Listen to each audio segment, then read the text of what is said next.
Katekismus Besar Westminster, pertanyaan ke-157. Dengan cara apa firman Allah seharusnya dibaca? Jawabannya, kitab suci seharusnya dibaca dengan rasa hormat yang tinggi dan dengan keyakinan yang teguh bahwa kitab suci itu adalah firman Allah sendiri dan bahwa hanya Dialah yang dapat membuat kita sanggup memahaminya. Kita harus membacanya dengan keinginan mengenal, mempercayai, dan menaati kehendak Allah yang dinyatakan di dalamnya, dengan rajin dan dengan memperhatikan isi dan tujuannya. Lagi pula, pembacaannya harus disertai perenungan, pengamalan, penyangkalan diri, dan doa.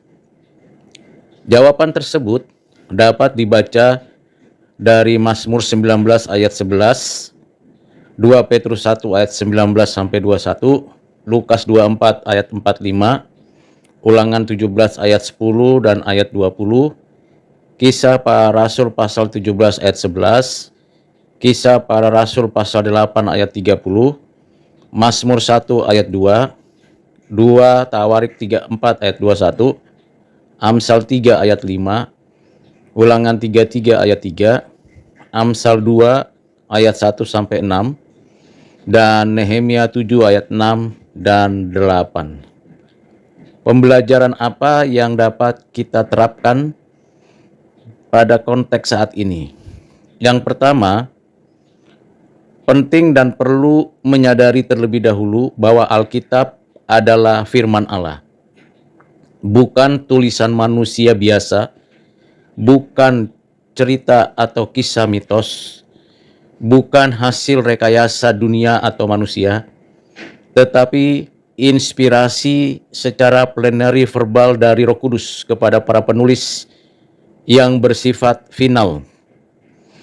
Yang kedua, kita perlu dan penting meyakini dengan sungguh-sungguh bahwa setiap orang yang membaca firman Tuhan membutuhkan pencerahan dari Roh Kudus, agar apa yang dibaca, setiap huruf, kata, kalimat, pasal, kitab secara menyeluruh, sungguh-sungguh memberikan pencerahan kepada diri kita, sehingga kita dimampukan untuk mengerti dan dituntun untuk menjadi pelaku firman Tuhan.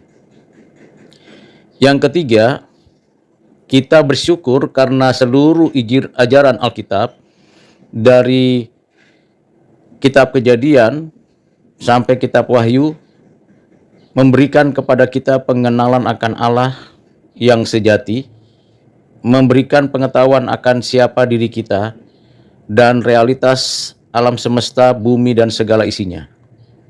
Dengan demikian, kita bisa mengerti apa yang menjadi kisah-kisah nyata di dalam Alkitab, mulai dari penciptaan, kejatuhan manusia, penebusan Allah bagi umatnya, dan penyempurnaan atas segala rencana keselamatannya. Yang terakhir, pembelajarannya ialah, sekalipun ada orang-orang yang mau menyelidiki firman Tuhan ini, tetapi jikalau hatinya tidak mempercayai apa yang menjadi pengajaran di dalamnya dan tidak meyakini dengan benar, bahkan mencelah, mengkritisi, sampai menolaknya, maka apapun yang dibacanya menjadi sia-sia dan sekaligus menjadi hakim baginya untuk dihakimi pada waktu hari penghakiman terakhir, sesaat waktu Tuhan datang kembali. Kiranya kita sebagai orang-orang percaya berjuang untuk menjadi pelaku firman, bukan hanya tahu dan mengerti, tapi sungguh-sungguh menerapkannya seperti yang dikehendaki Allah Bapa kita yang telah diteladani oleh Yesus Kristus, Tuhan Juru Selamat Penebus kita, dan yang telah memberikan kepada kita pencerahan oleh Roh Kudus di dalam hati dan pikiran kita. Kiranya kita dipenuhi oleh firman Tuhan, baik pikiran kita, kehendak kita, afeksi kita, dan dengan bebas kita dapat melakukan firman Tuhan dengan penuh sukacita. Tuhan memberkati kita sekalian. Amin.